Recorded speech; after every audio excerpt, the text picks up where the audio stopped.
Hi Taurus, I'm so excited to talk with you all. My Tauruses in my life are so important to me. They are just rocks in my life.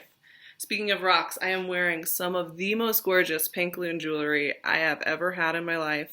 I was obsessed with these. There are no more of these, by the way, but I'm going to leave her stuff in the description box. Please check her out. Her stuff, you will not find another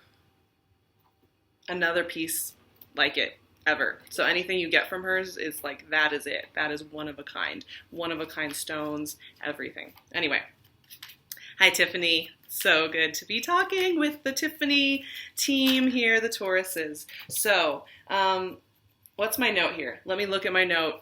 I am all sorts of all over the place. I'm filming all of this right before the Leo eclipse, and I tell you what, it has been affecting me. I will give you a clue as to what's been going on in my world. It's already affecting me. It's not even happening yet, but you can feel that Aquarian Leo quality, and it is definitely affecting me. So I have a lot of things happening. And so when I'm coming into this reading, I'm super happy to be here. I'm feeling really good, but I'm also in about 10 places at a soul level at once. So I have my notes as usual. And Taurus, you kind of have a cool February coming up here. You do, because the vibe that I'm getting with you is that this eclipse, first of all, is in your 10th house. So it's in a really cool place of what you're doing in the world, what's your reputation, the work that you do in the world, how you want to build that. It's kind of like the boss energy. Like, what do you want to be the boss of? What do you want to be owning and like championing in your life, entrepreneurial stuff, life change stuff, identity stuff. I mean, it's a cool eclipse to have. So we have an Aquarius eclipse on the 15th of February in your 10th house, and that's really cool. And not only that, but I'm feeling this vibe for Tauruses. There's a big shift happening for all of us this year, which is that Uranus, who's been hanging out in Aries for a number of years, is shifting over to Taurus in May. There's going to be a little retrograde where it goes back to Aries for a little bit, but it's basically going to be in Taurus for many, many years. And Uranus is this game-changing electrical planet, revolutionary, a little bit wild, very energizing. And I get the sense with this eclipse that it's kind of like the last big eclipse before that shift. It's prepping you. This eclipse is great for prepping you to really think the big picture. And I think we've been talking about that a little bit. It's been coming up for Taurus in general. There's been this kind of like sea change thing for Tauruses, where they are in their life, what they're doing, what they want to be working on, what they want the next like 5-10 years to look like. That big picture energy. And I'm really picking up on it for February, which I love. And it's a creative journey, right? It's a soulful journey. And it's a big game-changing time. I'm continuing to look at my notes, but that's really what was coming up for me. Every time I would sit down with Taurus energy, that's what would pop up. So with that said, I am pulling just a few more cards, and we're going to turn these over, and we're just going to get right into this discussion. I have a very good sense that you guys are going to have a beautiful February. And it's the kind of February where you may be getting a lot of really great downloads and ideas and inspired ideas for what you want to do next and what that's going to look like. And I love that for you all, because there's nothing like being in the flow that way, where your ideas just kind of come so naturally. I think relaxing a little bit and allowing that to come in is a great way to do that. Taurus, I think you have an understanding of what that means to do. And I mean that in the best way possible. I think you understand what it means to slow down and listen in and allow, you have that energy. So let's look at what we have here. And I'm doing 3 sets of 3 again to work our way through the month. This gives me a nice thematic, even keel vibe for the month. Let me take a sip of my tea here. I am staying hydrated. It's very cold, dry winter, and I'm trying to do as much self-care as possible. And tea is huge on the list for me. What do you guys do? You drink teas? Because I'm loving, green tea is always a go-to for me. And then lemongrass. I love them. Anyway. back to the reading, right? This is why we're here. Okay, the first 3 cards. This is all pre-eclipse stuff. This is all stuff that we're leading the month into. So, on the 31st, we're having this huge lunar eclipse in Leo, which is in your 4th house of home and family. And then we're getting spit right into February, where it's like, okay, new sea, new land. Here we have 10 of Swords, 7 of Cups, the Devil. So these are pretty heavy energies, actually, Taurus, to see coming up here, and that's very interesting. So speaking of downloads, and speaking of like getting messages and like being able to slow down and listen into what those are, this is it right here. This is it right here. And in fact, I'm almost picking up with this. I said this was pre-eclipse. I almost feel like this is the eclipse energy itself. Because the Devil represents Capricorn, right? And Capricorn is the 10th house. So this is that energy of who you are, your identity in this physical world, and what you're doing in the physical world, which honestly is really beautiful energy. And when leveraged right and when accepted for what it is, it can be really great. So this is not negative energy at all, but it is coming with this foggy, dreamy, kind of almost blind energy right here, which is really interesting. So, I've been saying that this eclipse and the lead up to this big Uranus shift is causing, Tauruses, the next few months may feel like really big breakthrough solving months, but that also kind of comes with some fog times, right? I mean, those two kind of go hand in hand. You can't really have the breakthrough without the fog beforehand. So here's the fog. 8 of Swords always shows up when you need to slow down and listen in. This is exactly what I was saying right before I turned the cards over. 8 of Swords is slowing down and listening into the intuitive sense, right? And this is saying that you may feel like you're tied. Like there may be a situation or a project that you feel you need to work on, or some kind of thing that you should already have it done. You should already have it done. Your work ethic is kicking in here and saying, okay, I should already have this figured out. I should already have this solved. I should already be doing steps 15, 16, 17, 500. And this is slowing you down to say, no, you got to listen, because there's some kind of dream energy coming in here, right? 7 of Cups is really important. When I see the 7 of Cups, this is saying that there's something in your intuitive core. There is something in your internal journey. There's something in your psychic connection to source, to inner being, to inspired action that needs to be heard and parsed through. And this is actually, as much as people love to give these energies grief, 8 of Swords and 7 of Cups, to me, this is where the really good work gets done. This is it. I mean, if I was going to say 2 energies, 2 cards that will lead you right to the answers you need, it's these 2. Because this will stop you from just taking action just to fill up space and to feel like you're working hard on something. And it will help you to hear this insight. So if you feel a little trapped, you feel a little cramped, you feel a little bit like you can't get as much done as you want to be getting done at the beginning of February as we lead up to this eclipse, take a deep breath for yourself. Speaking of self-care and tea, take a deep breath for yourself. Go sit with a friend and just talk. Take a hot bath. Go for a walk. I feel like I'm telling Taurus this a lot, but I think there's an intuitive thing going on with you guys, and this shift in your identity and this shift in what you're doing in the world that's really strong right now. And therefore, it keeps bringing you back this message of there's an easier way to do it, which is to just listen in, and then it will lead you right to the work that you need to do. Because the Devil is energy of getting it done in the physical world. So you're not spending too long up here, because this guy is there with you. It's saying there are things you're going to be getting done. There are things you're going to be establishing, but the shortest, quickest way there is for you to step back and listen, so that you only are doing the inspired action things and not doing a whole bunch of extra steps that don't need to be there. It's like almost over intellectually thinking it and intellectualizing it, and then you lose the focus. And this can really apply to so many things. For some of you, this is a creative business you're working on, a lifestyle change, even your relationships. If you have relationships that aren't clear and you don't have a solid foundation of what they mean, this energy can really help you to listen in and feel your body, feel physically your body, and where things are stressing you out and where things are feeling good. Because I think that's another thing with this. There's a call for you to listen into your physical body and make sure that you are connecting in with what is causing you distress and what is bringing you joy. That's a really big thing here. So,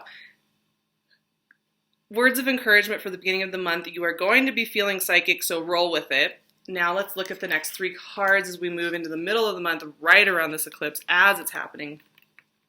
9 of Cups, 4 of Cups, Knight of Wands. Wow. Okay. So here's this is an emotional landscape right here. This is a very emotional landscape. It's the thing that I'm getting with this is, 9 of Cups is a really nice energy, right? It's chilled out. This is a guy he's a little portly. He's sitting there with everything he needs. This is classically about emotional fulfillment and feeling that you are just you have everything you need. You're accounted for. There's like a smooth calmness to this energy, which is fantastic.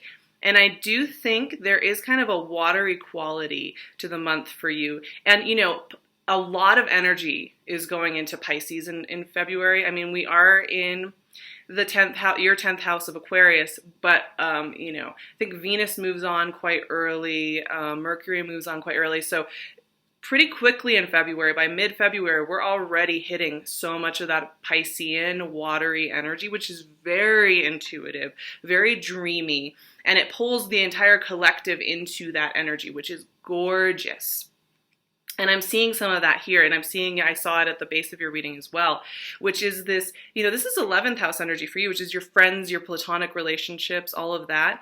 But what I'm seeing, Pisces is, but what I'm seeing here is you have this stuff going on internally. A lot of the energies here, they're all internal battles. Like, people on the exterior may not have any idea that you are going through some really deep searching over here, and even here too, because the 9 of Cups on the surface, you are doing good, everything's doing good. You may have some stable relationships, stable home life. That's really great. But it's next to this 4 of Cups, which is often a card of feeling frustrated. You want this dream to come to fruition. You want this vision to happen. You want this energy to move. You want something to shift and expand and start moving and happening. And you're kind of sitting here wondering why it's not happening. There's something, once again, I keep getting this thing like you guys feel like you should already have everything figured out. Your relationship should be figured out. Your housing should be figured out. Your job should be figured out. Your career should be figured out. Your lifestyle should be figured out. You should have every single thing figured out, and you should just be relaxing and enjoying it. And you're not, and you're like wondering why this is still eluding you. However, this Knight of Wands is kind of telling me that as we hit that Piscean era, that age, after the eclipse, like I said, we're running right into Pisces season. The Knight of Wands pops in. Now, the Knight of Wands is this fiery, fast-paced energy, very creative, very passionate, very willing to try things, dive in, see what happens, and it's very creative energy. And I almost get, this could be people. This could be people you're involved with, people you're working with, people who are fiery and passionate. Absolutely. And this can also be a spark for an idea. You know how I was saying by listening in down here with this stuff, you're going to get that inspired action that moves you. The Knight of Wands is almost representing that. This can come in the form of a new lover, but it can also come in the form of a very specific project, a very specific goal or idea or implementation of something that will really get the ball rolling. And in fact, I think will really ignite you in a very positive direction. So what I'm seeing here already is to just give yourself a little bit of a break the first week or 2 of the month. Listen in. You may feel frustrated. You may feel like you need all the answers right now. You should already have them. Give it that breath, and then things are going to start to really form into a very, very cool picture. There are insights and answers coming in. Because what's interesting here, these first sets of 3, we have the fog, the wondering, and then the doing. And then we have some more like watery, dreamy energy, thinking, wondering why. And then we have the creative spark. So there's a process going on here for you guys that I think will feel quite natural as long as you don't fight against it too much and feel that you need to be doing more than you're doing. So keep that in mind. Now, the last 3 cards are just fantastic. Such a great way to close out February, and I'm very excited to show these to you. We have the Six of Pentacles, the Lover, and the Chariot. Lovers and the Chariot. So this is a powerful triplicate right here. These are all balancing. Look at these. So in every single picture, there are two people on the forefront here, right? Or two images. So we have, and actually it's a trip, there are three people, there are three images in each one. We have the little sphinxes here with the charioteer, and we have the angel with the lovers, and we have the patron with the poor. And all of these are about reciprocal relationships and pushing into new territory and actually getting results, really getting what you want. And this addresses a few different aspects of life, quite honestly. So Six of Pentacles, this is really important. This is very, let's talk about this first, because this I think is very important for Tauruses in general, which is an even reciprocity. You guys tend to overgive of yourself, your energy, your resources. This card is always here to remind you that it's okay to pull back a little bit. It's okay to make sure things are staying even. You can't push yourself and push yourself and push your body and push your material self to the breaking point and expect to still feel good. So this card also indicates, though, an evenness when it comes to finances, when it comes to your housing. There may be some answers coming in there for that, for how your money balancing out, your life balancing out. This is very good for accounting. This is very good for getting a handle on your finances. So really positive energy here right out of the gate. And then we have the Lovers and the Chariot, which are really romantic cards, quite honestly. I mean, these are both about commitments. These are both about committing to a life path, a life purpose. These are both about relationships, quite honestly. So for those of you looking for love, this is fantastic energy. This is energy of finding people that really understand you and are even with you and equals with you. I almost read this so much more as your life purpose, though, once again. I mean, it's like what you're doing in this world, what you're bringing to this world. It seems to be getting very clear. There are some new avenues opening up for that as far as what you want to be doing with your time and your energy, how you're wanting to circulate that time and energy and material and spiritual energy in the world. The Lovers is obviously about relationships, but it's also about reciprocity. It's also about making choices that are good for you. The Chariot is about getting on a new road and heading somewhere beautiful and fantastic and ethereal and empowered. It's about initiating projects that mean something to you. It's about forging forward into territory maybe you haven't been in before, but that is meaningful to you. So these are all green light cards for really jumping into some amazing new projects. And I really do think the last week of this month will feel quite different from the rest of this month, because it's going to be much clearer. The fog lifts a little bit. It's a short-lived fog, but it's there to give you all these tools, all these little insights, all these little clues as to where to direct your focus and your purpose next. So that's really important to keep in mind. I think sometimes fogs can be so distracting and so disruptive. Like they can feel that way, even though they're there to help us. So I'm pulling one card from my Cosmic Tarot deck, and the card was the Three of Wands. Ships coming in. This is what this card means. Your ships are coming in. This is a joyful, creative thing. And oh God, here's the thing with Taurus this month. There's one specific, maybe two specific aspects of your life that have felt a little up in the air. A little foggy, a little uncertain, a little amorphous even for a little while. It's been nagging at you. You've been wanting to get breakthroughs. And I really do feel the sense that this month you are going to get some really strong breakthroughs that give you a solid answer about what's next. And that is going to feel really good. It's going to set you up for March, which is an interesting month for Tauruses in general. We start in your 11th house in Pisces, and then we hit your 12th house Aries season is very deep and thought-provoking for Tauruses. So it's a time to really, you're prepping for a lot. When your birthday season rolls, the next few months are important because when your birthday season rolls around, lots of things are getting rearranged energetically. And there's the start of a new energetic phase. And I think because it's so personal to you guys, this is really the beginning of a really nice season of prep. So that when we hit spring, when we hit Taurus season, man, you guys are going to be on your game. You're going to be bosses. I'm loving this. I am sending you guys all the best. I'm going to leave all the goodies in the description box. Keep an eye out.